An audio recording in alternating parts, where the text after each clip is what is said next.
चलिए आज दो बहुत ही आम शब्दों को समझते हैं, अर्थव्यवस्था और बैंकिंग। ये सिर्फ शब्द नहीं हैं, बल्कि एक ऐसी जोड़ी है जो असल में हमारी पूरी दुनिया को चलाती है। तो आइए देखते हैं कि इनका ये अटूट रिश्ता आखिर है क्या। तो सवाल ये उठता है कि आखिर ये पैसे की पूरी दुनिया चलती कैसे है। पैसा आता कहां से है, जाता कहां है, और ये पूरा का पूरा सिस्टम काम कैसे करता है। इसका जवाब इन्हीं दो ताकतों के रिश्ते में छुपा है। तो चलिए सबसे पहले समझते हैं कि अर्थव्यवस्था आखिर है क्या। इसे समझने का सबसे आसान तरीका है कि इसे एक बहुत बड़े हलचल से भरे बाजार की तरह देखा जाए। किताबी भाषा में कहें तो अर्थव्यवस्था एक ऐसा सिस्टम है जहां चीजें मतलब वस्तुएं और सेवाएं बनती हैं, बांटी जाती हैं और इस्तेमाल होती हैं। ये वो ढांचा है जिसके अंदर सारा आर्थिक लेन देन होता है, चाहे वो छोटा हो या बड़ा। लेकिन चलिए इसे और आसान बनाते हैं। जरा सोचिए, ये एक बहुत बड़ा बाजार है। एक ऐसा बाजार जहां हर कोई हर पल कुछ ना कुछ खरीद रहा है या बेच रहा है। आपके पास की सब्जी मंडी से लेकर दुनिया भर के शेयर बाजार तक सब कुछ इसी में आता है। तो इस बड़े से बाजार में होता क्या है? देखिए, सबसे पहले तो चीजें बनती हैं, यानी माल और सेवाओं का निर्माण होता है।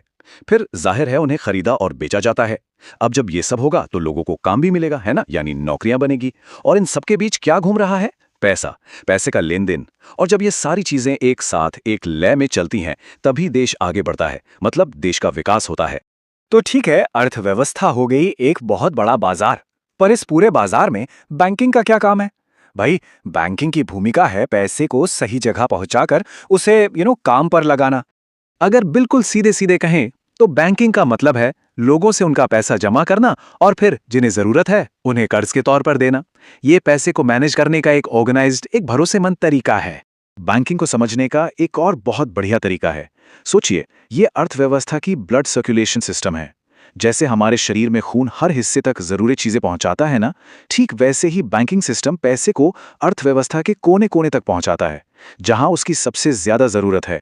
आइए पैसे के इस सफर को जरा करीब से देखते हैं। देखिए, कहानी शुरू होती है हम जैसे आम लोगों से। हम अपना पैसा बैंकों में सुरक्षित रखते हैं। अब बैंक इस पैसे को बस तिजोरी में बंद करके नहीं रखता।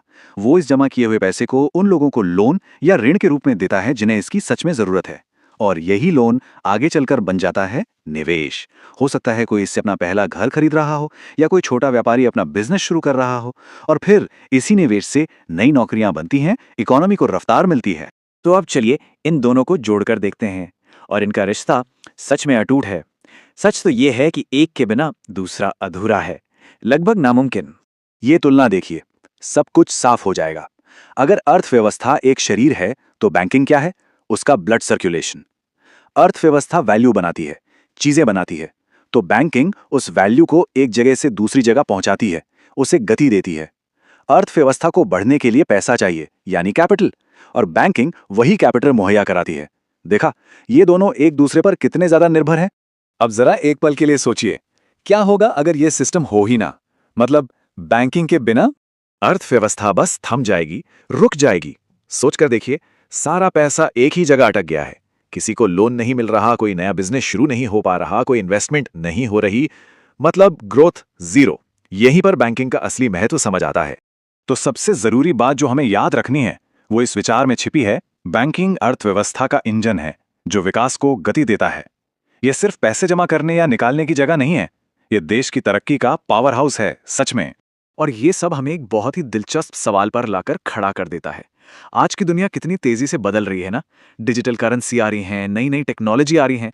तो सोचने वाली बात यह है कि आने वाला कल, भविष्य, अर्थव्यवस्था और बैंकिंग के इस सदियों पुराने रिश्ते को कैसे बदलेगा। ये एक ऐसा सवाल है जिस पर सोचना तो बनता है।